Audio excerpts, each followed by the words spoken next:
I'm sharing right now the chakra system, and the chakras are wheels of life force energy or energy vortexes that are located in the body. There's generally 7 main ones that we talk about. And if you were to look at the anatomy of the body, there's a bundle of nerves where each of these centers are. Each one governs something different physically, emotionally, and spiritually.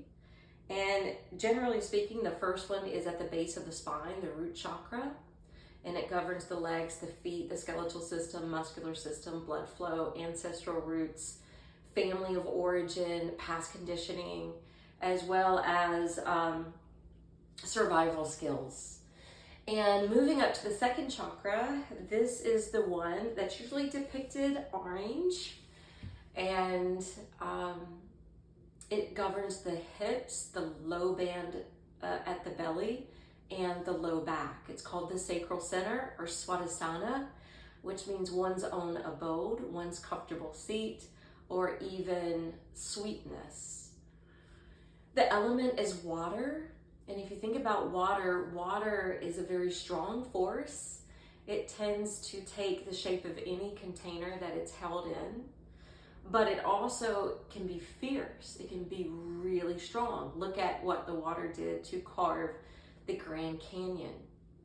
So when we're looking at the fact that hips are a primary area of movement in the body, we are talking about movement and how we're navigating through life, how we're able to adapt to change, to overcome or move around obstacles.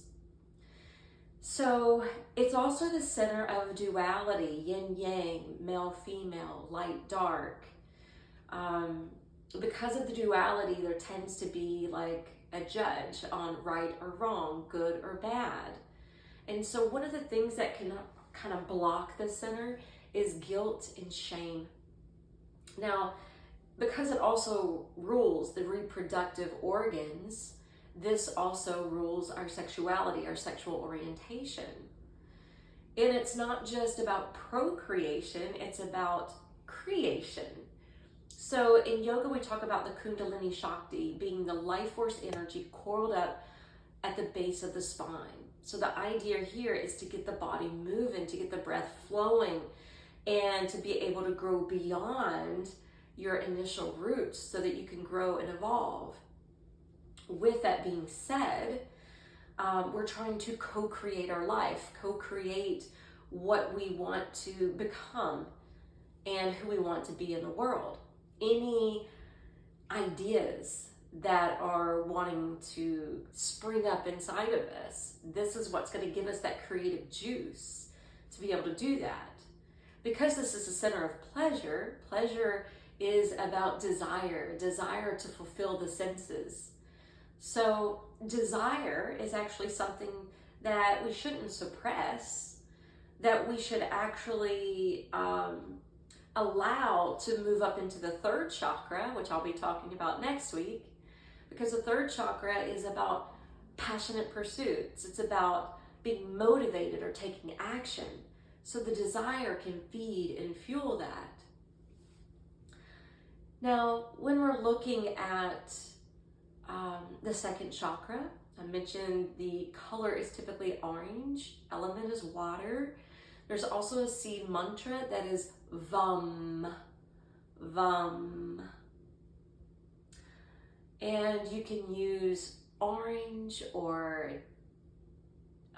tangerine oils for essential oil to help to balance this. And the life lesson we're supposed to learn is how to let go and let God, how to let go and go with the flow. How can we flow into abundance? If you look at the Hindu culture, so you would see Vishnu as being the ruler of the second chakra. He's the god of the seas, the god of water, the god of preservation.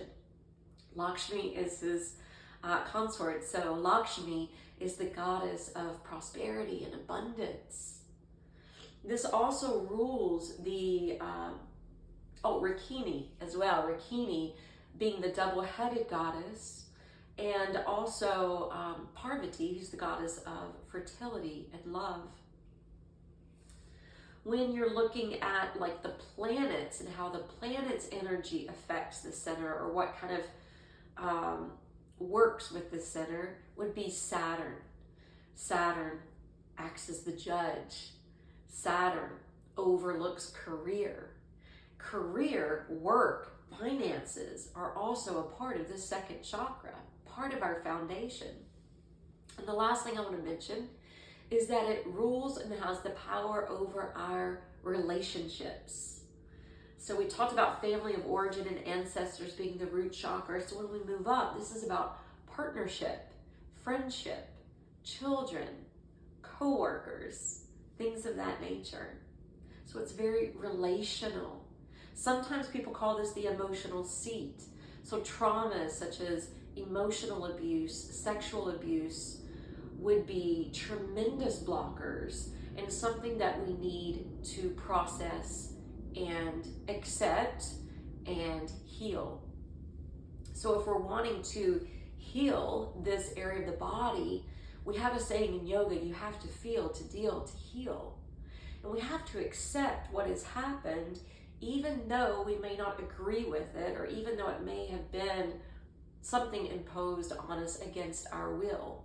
With that being said, the sacred truth for the second chakra is honor one another. Honor thy neighbor as thyself. It's like the golden rule.